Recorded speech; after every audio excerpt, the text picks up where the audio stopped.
I used to say this franchise started to suck. Correction. It now blows. She's gone from suck to blow. Yeah, hit the button. Let's get started.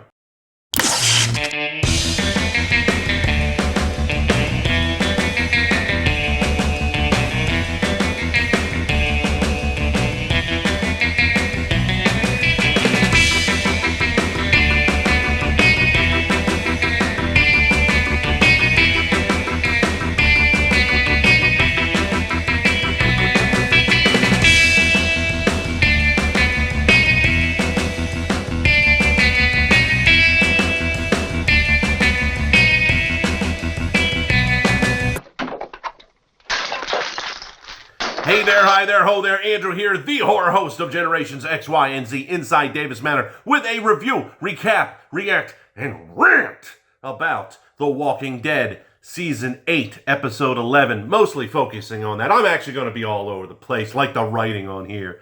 Or if you want an analogy, picture Father Gabriel in his vision, driving up and down the road, singing, "Jesus, take the wheel." Before I light up this franchise, let me say this. The channel is continuing to grow, and I love hearing comments from everybody that they just found the channel. And for those that have no idea about our Patreon account, I have created a Patreon page with the links that are right above in the description box and at the end of the video. And I'm using Patreon as a crowdfunding source for the channel, and the patrons, like these, help decide on topics and the direction of where the channel is going. Such as, it looks like we're going to be doing a steady Walker Wednesdays on this channel, a weekly upload every Wednesday, talking about this franchise, the episodes, and maybe just some what-ifs or something like that, depending on how bad the episodes are, because you can't stretch out crud like this. You just can't. Well, they do a great job. Actually, you know what? I've been invited onto the show. I created my own character, okay? And here's his name, Filler. Every time that they don't want to do anything, I'm going to come up and I'm going to do a little soft shoe dance, and they're going to go, "Oh, Filler!" And then that's it. That's going to be the whole episode. It's a lot better than the stuff that we're seeing right now. Anyway, you might be able to tell I'm genuinely ticked off about this. Last episode, I actually thought there was some promise going. We were going in the right direction. Angela Kang wrote that episode, did a good job. She's going to be the season 9 showrunner. It's going to be great. What happened here? Well, I'm going to get into that. And this, like I said, is genuine ticked offness, not this faux rage that we've been seeing these characters have as of late. And I'm going to start with that right now. What the heck is going on with Maggie? Yeah, I get it. Glenn was killed, but did she suddenly become an anti-Green character? And I'm not talking political speak here. Herschel and Beth, probably the entire Green family, could keep their emotions in check. Well, except for that time that Beth's emotions got the better of her and she blew her top.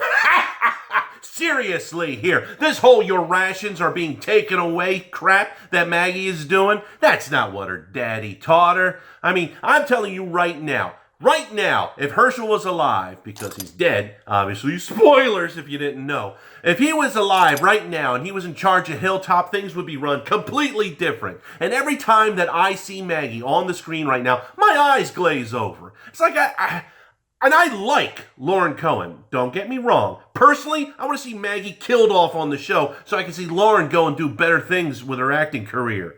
This character is off the rails. It's wasting our time. And is she still pregnant? I mean, she looked like she was going to lose the baby back when Abraham and Glenn got the bat.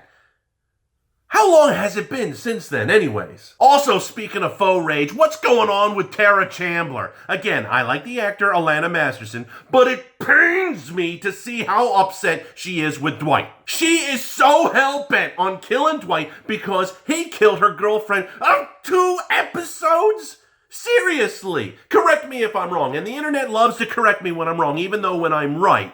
Okay, but Tara tells Denise Cloyd, I think that's her last name, I'm not going to go and look it up right now, but she tells her that she loves her, and they kiss in season 6, episode 12, and then Denise dies in episode 14. And episode 13 didn't even have either one of them in there, and it was a great episode, by the way, and that not because Tara and Denise aren't in it. It was because of the actors that were in there performed a really good job, and it was written very well. I liked Alicia Witt, and that might be because of all the Hallmark Christmas movies that I have been, forced to watch. Thanks, wife. I really appreciate that.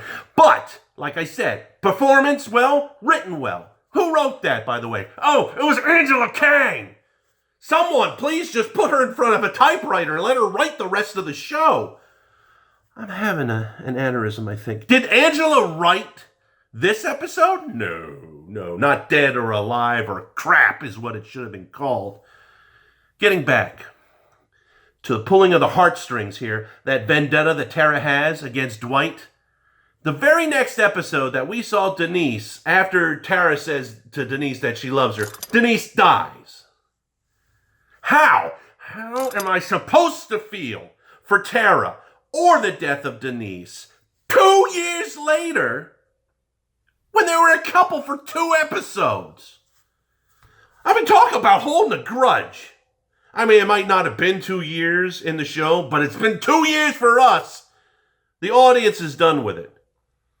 Tara's been on the show for a while now, obviously, and she's been a supporting cast member. Denise, she was on for a little bit in season 6, right? She, other than having an episode with her and that wolf guy who is now the Mad Hatter in the show Gotham, does an excellent job, mind you. She was a background character for most of the time. She was like an Alexandrian bit part, like Tobin. I miss Tobin. He was a really great guy. Wait a minute, Tobin's still alive? I thought he died of boredom. Good luck being Judith's new babysitter, by the way, Tobin. I mean, that kid brings death like the Black Plague. First of all, got Beth and Tyrese and Olivia and Carl. Somebody needs to get that kid away from everybody. Well, maybe give her to Gregory. I hate that guy, but for the right reasons. And kudos to Xander Berkeley for playing him perfectly. Oh, and I'm not done with this whole faux anger yet. Look at the kid who plays Henry. I'm not even looking up his name. What a crap storyline that kid has. Sitting on a log like he's Gollum or something. He's about to kill whomever killed his brother Benjamin. And yes, we all know it was Jared. That guy killed Benjamin by shooting him in the leg, and then Benjamin bled out. We all hate Jared. I get it.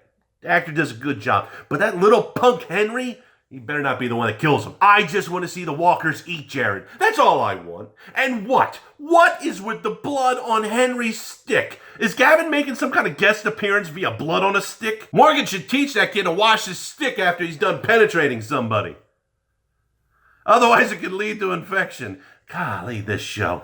When talking about this show, I might as well recap real quick. We see Negan inform Eugene that Gabriel and Carson escaped, and my mind started to wander during that scene. That is because I don't really care that much for Eugene anymore, and I'm keeping myself emotionally involved with the character by imagining what a relationship between him and Jadis would be like, and all the whispering of sweet nothings they would say to each other. I mean, could you imagine the dialogue between those two? Or even better yet, what would the Offspring's haircut look like? Anyways, the first act of the episode is pretty much Gabriel and Dr. Carson in some type of spiritual buddy cop movie, which I will say was interesting to watch them banter back and forth, almost waiting for divine intervention. And then we also see Daryl's crew mucking their way up in the swamp, and 30 minutes into the episode, we start seeing walkers rise from the swamp, and here I am screaming, "Shoot it, little bit, shoot it, shoot it!" Yeah, I sounded a little bit like Troy Landry when I said that. I love that show, Swamp People. That show's been on as long as The Walking Dead, and I still get more enjoyment of watching what is basically the same Swamp People episode aired differently every week. Why? I'll tell you why. The people on that show have personality, and that's when it hit me about why The Walking Dead blows. Does any of the Walking Dead characters have any personality right now? No. Rick, he's a one-track mind. Michonne, well, she hardly ever shows her personality. It's like she's going around smelling a perma-fart. Who knows? Maybe that's what walkers smell like. Rosita, nope. Daryl, no personality. Just being stoic. Like when the crew gets to Hilltop and Daryl gives a great speech to tell everyone that Carl died by saying, "Carl." I really wanted to see how Carol was going to handle that news since she's known him since he was a wee little Carl.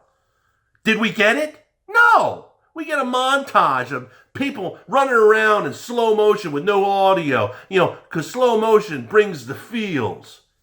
And Enid crying at the news makes me think that she was going, no! Reminds me of that Yahoo that screamed no when Trump's was sworn in. Some people in this world, I just don't have words for some people like that in this world.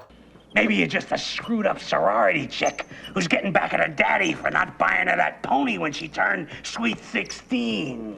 Yeah, maybe I do. I guess it would be important for me to mention the death of Dr. Harlan Carson occurred in this episode. Dr. Carson, the famed character that everyone talked about but you hardly ever saw on the show. That character was such a blank page that on the Talking Dead show that followed The Walking Dead, actor R. Keith Harris, who played Dr. Carson, said he went to the Wikipedia page of Dr. Carson to find out more about his character.